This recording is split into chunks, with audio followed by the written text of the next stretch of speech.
अथ श्रीप्रज्ञाविवर्धनकार्तिकेयस्तोत्रम्। स्कन्द उवाच।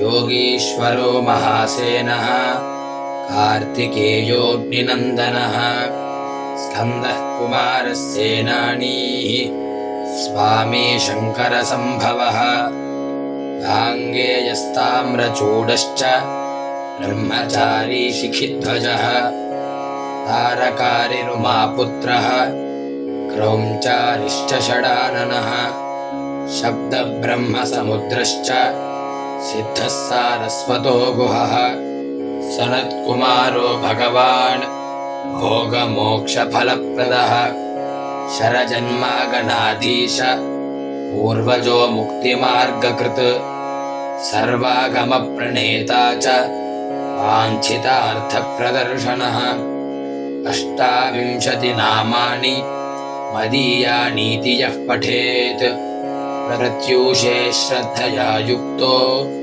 मूको वाचस्पतिर्भवेत् महामन्त्रमयानीति मम नामानुकीर्तनम् महाप्रज्ञामवाप्नोति नात्र कार्या विचारणा इति श्रीप्रज्ञाविवर्धनकार्तिकेयस्तोत्रम्।